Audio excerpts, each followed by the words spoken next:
திரைப்படத்தில் வேலை பார்த்தது ஒரு பெரிய அருள் அப்படின்னு தான் சொல்லுவேன். நான் இந்த மாதிரி மனுஷங்களை பார்க்குறது ரொம்ப அரிது. இவங்களெல்லாம் பத்திரமா பாதுகாத்து வச்சுக்கணும்.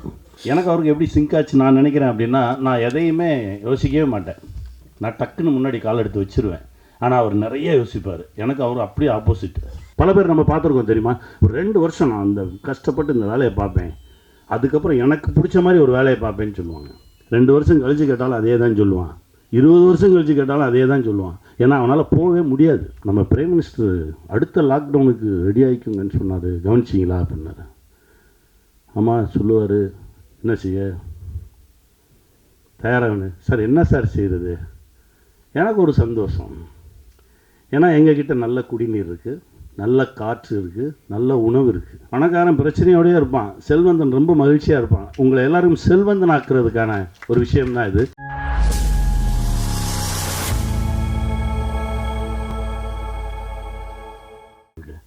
இறைவனுக்கு நன்றி. இந்த அசிஸ்டன்ட் டைரக்டர் லிஸ்ட்டெல்லாம் சொன்னாங்களே, எல்லோரும் ஒரு வாட்டி மேலே வாங்கலேன். வாங்கடா,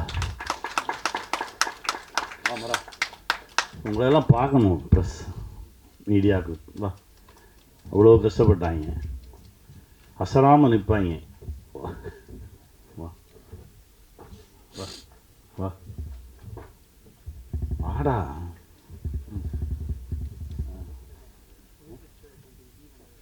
ஜீவன் சார் எங்கே இருக்கீங்க?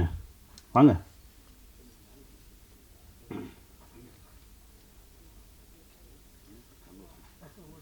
வாங்க ஜீவன் சார், எடுங்க.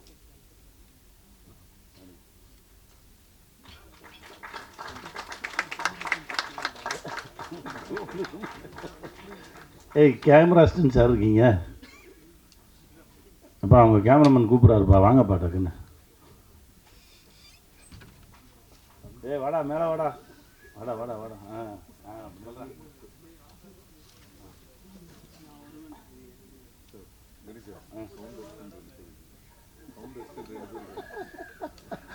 சவுண்ட் அசிஸ்டன்ஸ் 2 பேர் இருக்காங்களாமே, வாங்க. குமரேசன், கமலவாசன், வாங்க சார். ரொம்ப சந்தோஷம், ரொம்ப சந்தோஷம். பாரு,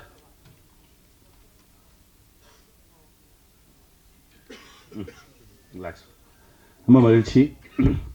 இந்த திரைப்படத்தில் வேலை பார்த்தது ஒரு பெரிய அருள் அப்படின்னு தான் சொல்லுவேன். என் நண்பன் ஸ்ரீராம் மூலமாக என்கிட்ட வந்துச்சு இந்த ஸ்கிரிப்டு.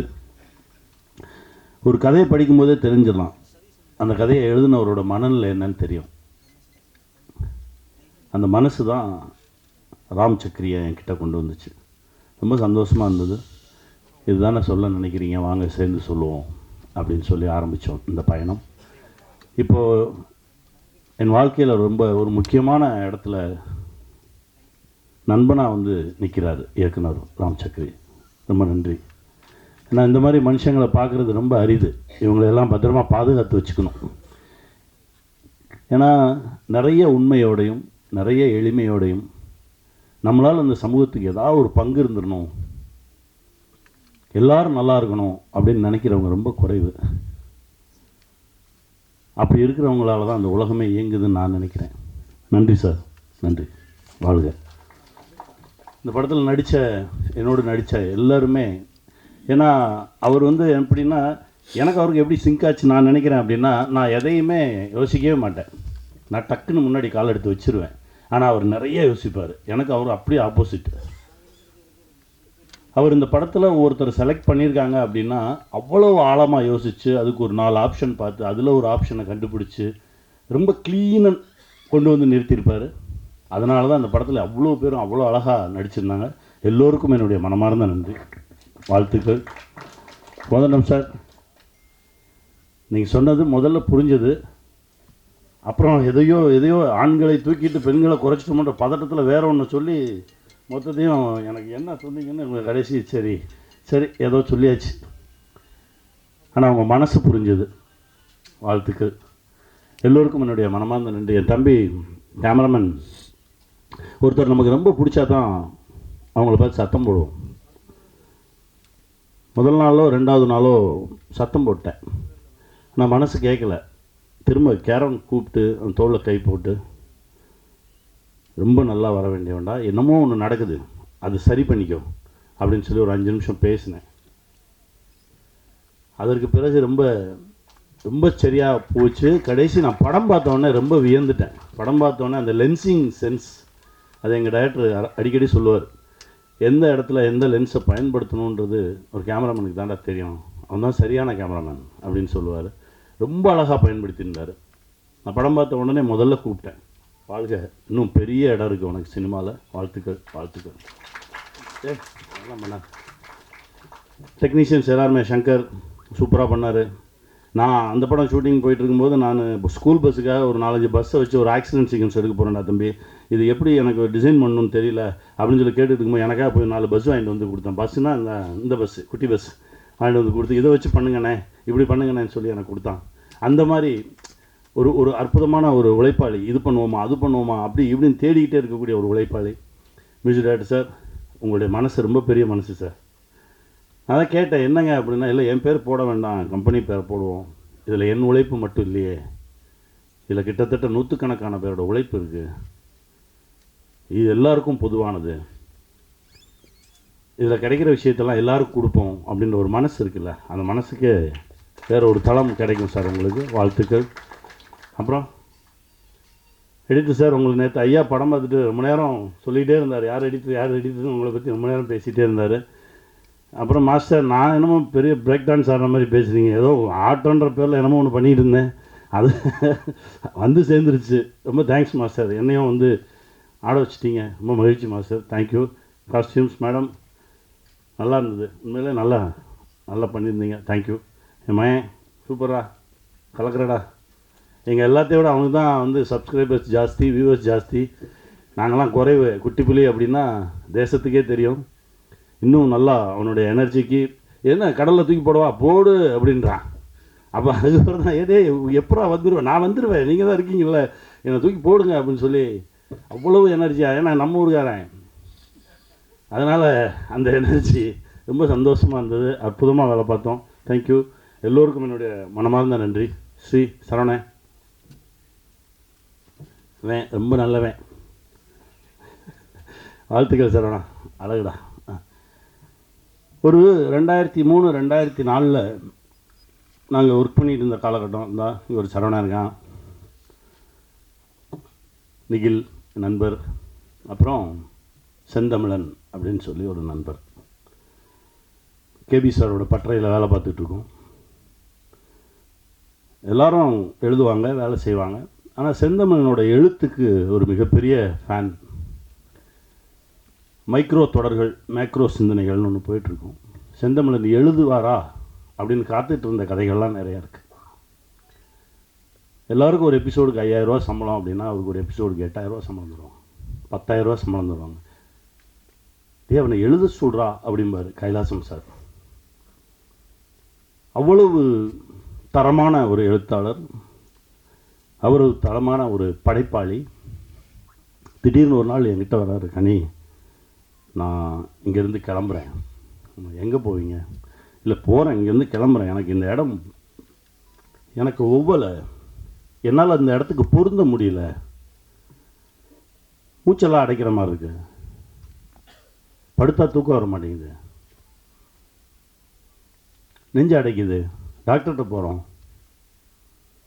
உனக்கு ஒன்றுமே இல்லையன்றாங்க, அப்புறம் ஏன் எனக்கு இந்த இடம் பொருந்தலை? ஸோ பொருந்தாத ஒரு இடத்துல பொருந்தாத ஒரு வேலையை பார்த்துட்டு நான் இருக்கேன்னு எனக்கு தோணுது, அதனால் நான் கிளம்புறேன் அப்படின்னு சொல்லிட்டு அந்த நண்பர் கிளம்பி போயிட்டார். கிளம்பி போனதுக்கப்புறம் அந்த நண்பர் கொஞ்ச நாள் நினச்சிக்கிட்டு இருந்தோம், அதுக்கப்புறம் மறந்துட்டோம்.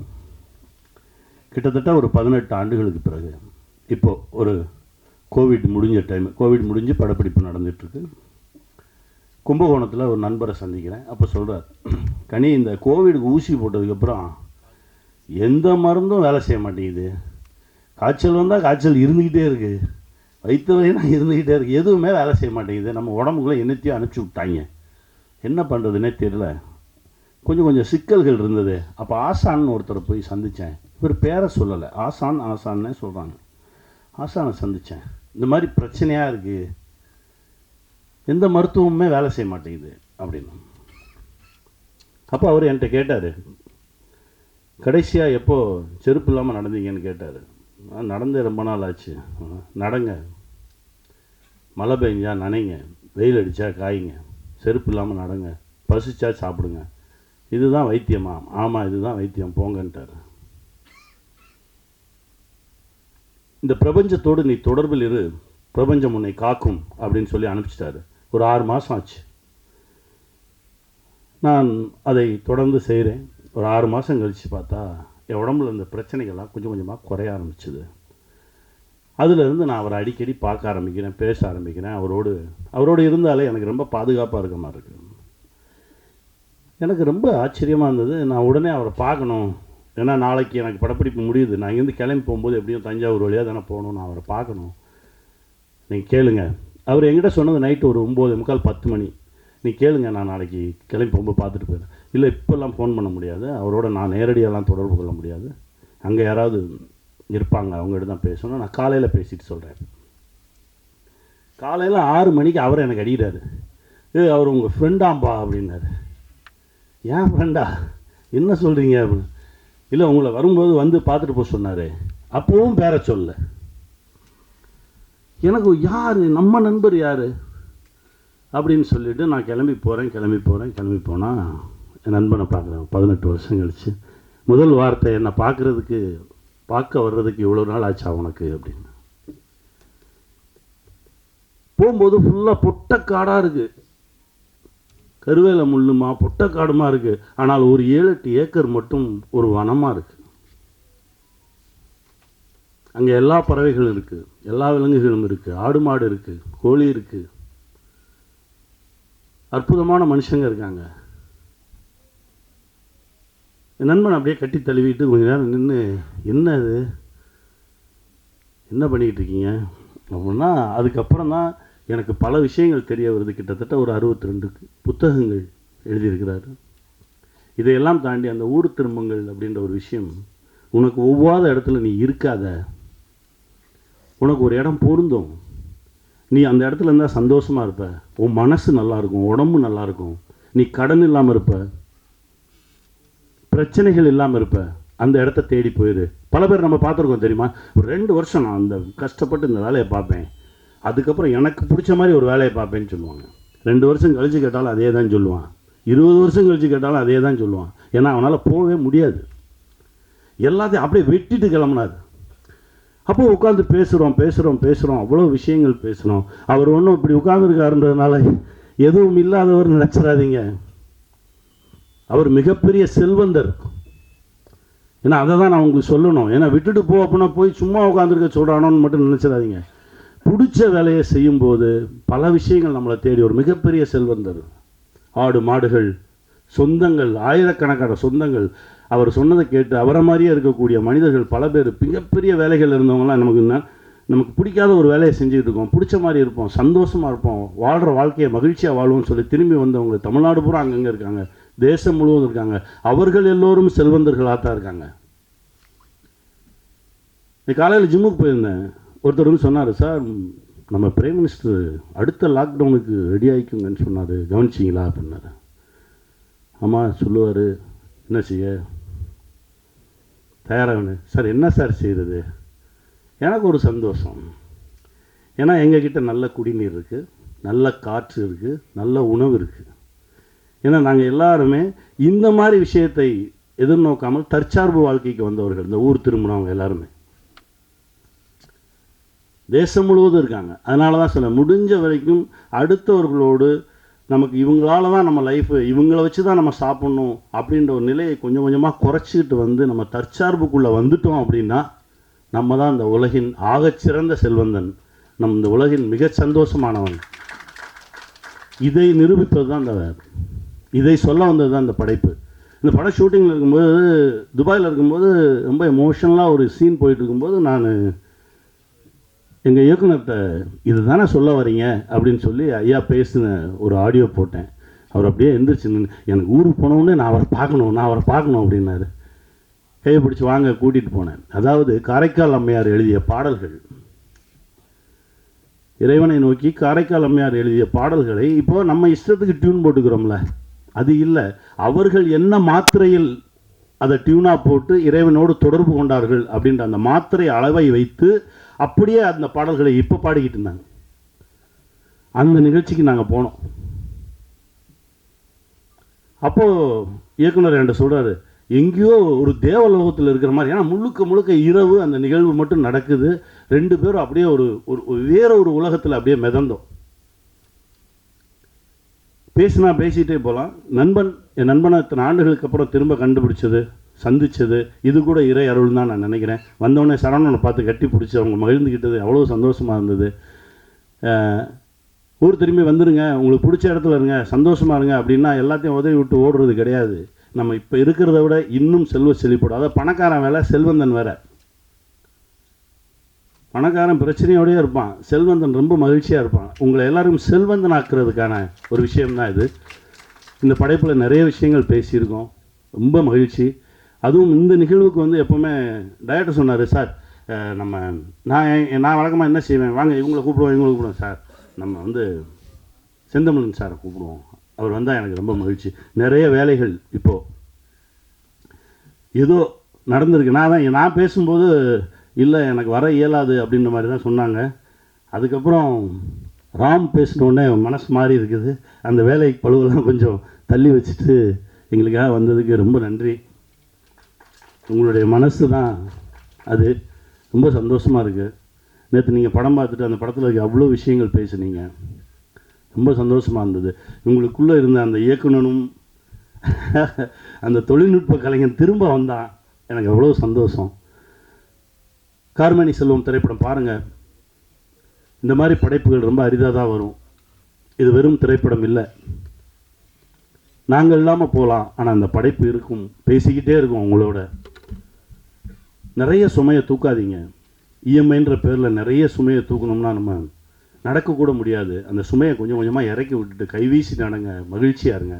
வாழ்வோம், வெல்வோம்.